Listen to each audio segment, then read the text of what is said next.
सो Abraham, और यदि तुम मसीह में हो तो अब्राहम के वंश और प्रतिज्ञा के अनुसार वारिस भी हो। अब यहाँ पर लिखा हुआ है, वचन कहता है, गलातियों की पत्री गलातियों भाई ने जो लिखी है, ये वचन कहता है अब्राहम ने तो परमेश्वर पर विश्वास किया और यह उसके लिए धार्मिकता गिनी गई। सो हम विश्वास करते हैं जो वो परमेश्वर के वंश और परमेश्वर से प्रेम करने वाले ठहरते हैं। और प्रेम ही ने तो परमेश्वर ने हमसे जो प्रेम किया था वो अपना इकलौता दे दिया, ताकि जो कोई उस पर विश्वास करे और वो नष्ट न हो परंतु अनंत जीवन पाए। सो वचन कहता है, परमेश्वर कहता है कि आप देखिए, आप परमेश्वर के आशीष हैं, अब्राहम के संग आशीष पाते हैं, इसीलिए कि आदम से हमारा परमेश्वर, आदम सबसे पहले परमेश्वर ने आकाश और पृथ्वी की सृष्टि की। उसके बाद परमेश्वर ने आदम को अपने हाथों से एक पुतला बनाकर उसमें श्वास डाल दी। और ये वचन बताता है कि हम सब एक ही आदम से निकले हुए हैं। आप देखेंगे, इसलिए हे भाइयों, हम सब के सब परमेश्वर के हैं, पूरी सृष्टि, क्योंकि हमारा परमेश्वर सनातन परमेश्वर है और वही सब कुछ सुलझा है, उसमें कोई संदेह नहीं है, कोई शक नहीं है।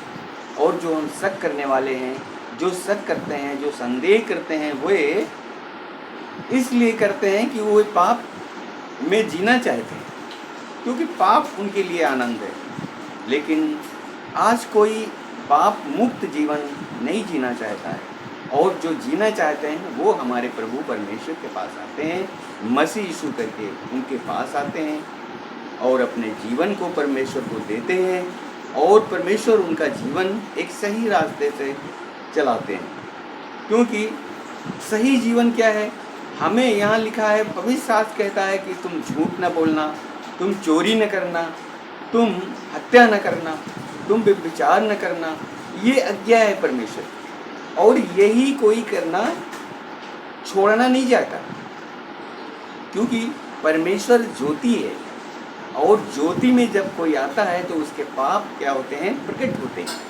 और जब पाप प्रकट होते हैं, वहाँ पर हम जब मान लेते हैं कि ये हमने किया है, पाप किया है, तो परमेश्वर उसके पापों को क्षमा करते हैं, उसको नाश नहीं करते हैं।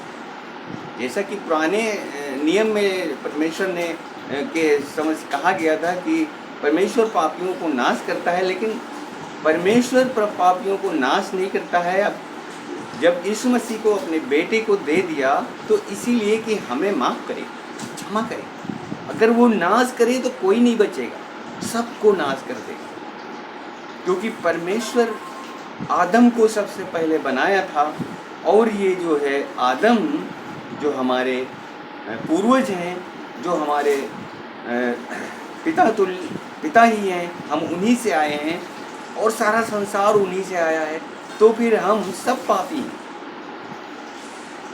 परमेश्वर अगर नाश करने पर आए तो सभी को फिर करेगा, फिर किसी को नहीं बख्शेगा। लेकिन उसने नाश नहीं किया, प्रेम किया, क्योंकि वो जानता है कि हमने अपने हाथों से बनाया है, इसीलिए कि वे हम उनको देखते हैं, देख कर पसंद होगा। और वो हमें देख कर कैसे पसंद होगा? जब हम पापी नहीं होंगे। जो लोग विश्वास करते हैं वो अब्राहम के साथ आशीष पाते हैं, और परमेश्वर उन पर दया करता रहता है। अपनी दया से ही उसने अपने एक लौते पुत्र को दे दिया, सो हमसे क्या रख छोड़े? कुछ भी नहीं है। जब जो अपने बेटे को दे दे, बलिदान कर दे, क्रूस पर चढ़ा दे हमारे लिए, वो भी हमारे पापों के लिए, तो फिर और क्या चाहिए? सारा संसार, आकाश और पृथ्वी, परमेश्वर जो सनातन परमेश्वर है, जो आदि से पहले था, बुद्धि उसके साथ थी, बुद्धि उसी की दी हुई है। आज लोग भटक रहे हैं, क्योंकि वो पाप में हैं, वो भटकाए गए हैं, उनका माइंड फेरा गया है उसी स्वर्गदूत की जिसकी पूजा हम करते हुए आए हमारे पूर्वज करते हुए आए हैं। हम 9 दिन तक उपवास रहते थे, कोई भी फायदा नहीं मिला, कुछ भी नहीं। तब यीशु मसीह हमारे पास आए और बोले हमारे पास आ जाओ, मैं तुम्हें जीवन दूंगा। आज भी कह रहे हैं, जो कोई मेरे पास आता है वो जीवन पाता है। तुम ढूंढ क्या रहे हो?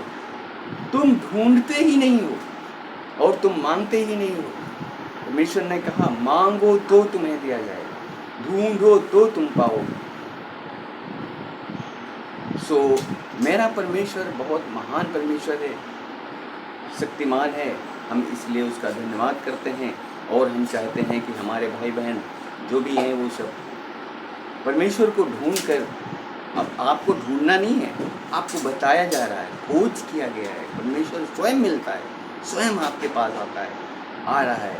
आप उसे ग्रहण करने की कृपा करें।